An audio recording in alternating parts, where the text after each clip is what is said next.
दोस्त होना भी जरूरी है। यार राहुल, कैसे हो?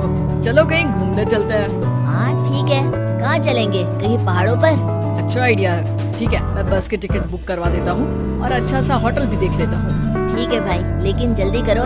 लाइफ में इतना स्ट्रेस हो गया है कि कुछ दिन का रेस्ट तो बहुत जरूरी बन गया है। राज का शाम को फोन आता है राहुल के पास। राहुल, मैंने टिकट बुक करवा दिया है। आज शाम की ही बस है, जल्दी से सामान पैक कर लो। ठीक है, सामान तो मैंने पहले ही पैक कर लिया है। अब तो बस शाम का इंतजार है, जब हम बस पकड़ेंगे और निकल पड़ेंगे धर्मशाला की ओर। शाम को दोनों दोस्त बस स्टॉप पर मिलते हैं और फिर वहाँ से निकल पड़ते हैं शिमला की ओर। सुबह होते होते ये दोनों दोस्त शिमला पहुँच गए, जहाँ ये होटल पहुँचे और वहाँ से निकल पड़े पहाड़ों पर घूमने। राज, यहाँ पहाड़ों पर कितना सुकून है ना। दूर दूर तक सिर्फ और सिर्फ पहाड़ ही है और घूमने आए लोग भी यहाँ कितनी मस्ती कर रहे हैं। हाँ भाई, ये तो है। चलो कुछ खा ले। दोनों एक रेस्टोरेंट पे पहुँच गए। वहाँ इनकी रेस्टोरेंट चलाने वाले लड़के से दोस्ती हो गई, जिसका नाम जितेंद्र था। जितेंद्र, तुम यहाँ कब से हो और रेस्टोरेंट खोलने का प्लान कैसे बनाया? अरे भाइयों, मैं तो यहीं का हूँ। बस बाहर कुछ साल के लिए गया था नौकरी करने और फिर लौट आया और अपने यहाँ ही रेस्टोरेंट खोल लिया। पिछले 6 साल से यहीं पर हूँ। अरे लेकिन जितेंद्र, एक बात तो बताओ, रेस्टोरेंट ही क्यों? कुछ और काम क्यों नहीं? अरे भैया, अपना तो ये मानना है कि आदमी दुनिया में कहीं भी हो लेकिन उसे भूख तो लगेगी ही, और इसके लिए उसे खाना तो चाहिए ही। यानी ये धंधा कभी मंदा नहीं पड़ता, इसलिए ये काम शुरू किया था। लेकिन इस काम में क्या मुनाफा भी होता है या फिर बस ऐसे ही काम चल रहा है शौकियाना तौर पर? अरे अरे, क्यों नहीं भैया, काम तो हो ही रहा है और मुनाफा नहीं होता तो ये 10 लोगों का स्टाफ कैसे रख लेता। वैसे आप भी क्यों नहीं इस बिजनेस में हाथ आजमाते हो? हाँ, आइडिया तो अच्छा है, लेकिन हम लोग तो सिर्फ यहाँ घूमने आए हैं और हमारे पास इतने पैसे भी नहीं है। अरे पैसों की चिंता क्यों करते हो? सिर्फ 5 लाख रुपए लगा कर भी आप काम शुरू कर सकते हो। अच्छा, वो कैसे? अरे आप रेस्टोरेंट में मेरे पार्टनर बन जाइए, जो मुनाफा होगा वो आधा आधा बांट लेंगे।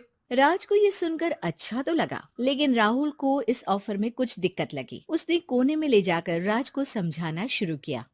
अरे राज, पागल मत बन। हम सिर्फ यहाँ घूमने आए हैं, ये ऑफर के चक्कर में क्यों पड़ रहे हो?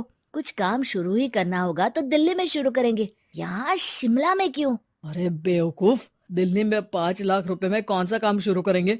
यहाँ शिमला में इतने कम पैसों में काम शुरू कर लेंगे और 1 साल में मुनाफा लेकर वापस भी चले जाएंगे। ओहो, अरे भाई, तुम्हें जो करना है करो, लेकिन मैं इस बिजनेस में तुम्हारा साथ नहीं दे सकता। याद रखो, हम यहाँ सिर्फ घूमने आए हैं, कोई बिजनेस करने नहीं। और इस जितेंद्र पर वैसे भी मुझे ज्यादा भरोसा नहीं हो रहा है। अरे तुम्हारी यही तो दिक्कत है, तुम्हें किसी पर भी भरोसा नहीं होता, लेकिन मुझे तो है।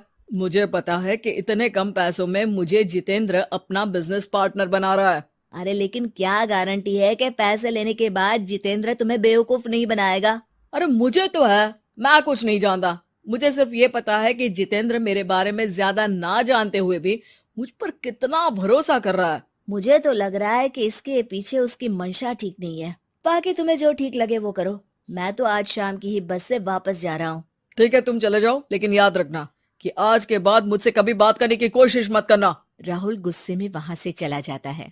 दूसरी ओर राज और जितेंद्र साथ में मिलकर काम करने लगे। राज ने अपने घर से 5 लाख रुपए ये कहकर लिए कि जल्द ही वो 2 गुने पैसे कमाकर 6 महीनों में लौटा देगा। कुछ दिनों बाद, भाई जितेंद्र, तुमने 5 लाख रुपए तो ले लिया है, लेकिन काम में बहुत तेजी नहीं दिख रही है। अरे भाई, काम में थोड़ा समय लगता है, चिंता मत करो यार। हाँ वो तो ठीक है, लेकिन मेरे पैसों का तो कुछ हिसाब दो। कहाँ लगाया तुमने? अरे बड़े आए पैसों का हिसाब मांगने वाले। वो तो शुक्र मनाओ कि इतने कम पैसों में मैंने तुम्हें काम पर रख लिया है। क्या कहा? तुमने मुझे काम पर रखा है? अरे मैं तो तुम्हारा बिजनेस पार्टनर हूँ। बड़ा आया पार्टनर बनने वाला। औकात देखिए अपनी, 5 लाख में रेस्टोरेंट खरीद लिया है क्या? ऐसा है तो मेरे पैसे वापस करो, मुझे तुम्हारे साथ काम नहीं करना है। अरे पैसे कैसे, वो सब तो काम में लग गए। अब तुम्हें वापस जाना है तो चले जाओ, कोई पैसा नहीं मिलने वाला है। राज को अपने साथ होने वाले धोखे का एहसास हो चुका था, लेकिन तब तक देर हो चुकी थी। उसे अपने दोस्त राहुल की याद सताने लगी, जिसने पहले ही आगाह कर दिया था कि इस बिजनेस में धोखा है, लेकिन अब तो देर हो चुकी थी। राज को अब कोई रास्ता नहीं सूझ रहा था। जितेंद्र भाई, मेरे पैसे वापस कर दो ताकि मैं लौट जाऊं। मुझे अब तुम्हारे साथ कोई काम नहीं करना भाई।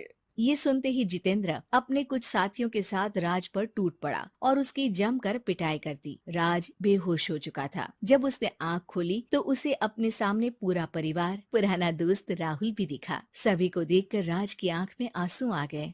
राहुल, मुझे माफ कर दो। अगर समय रहता मैं तुम्हारी बात मान लेता तो आज शायद ये दिन ना देखना पड़ता। अरे शुक्र मनाओ कि जान बच गई। वो तो भला हो एक आदमी का जिसने मुझे फोन कर दिया था, तभी तुम्हारी जान बच सकी।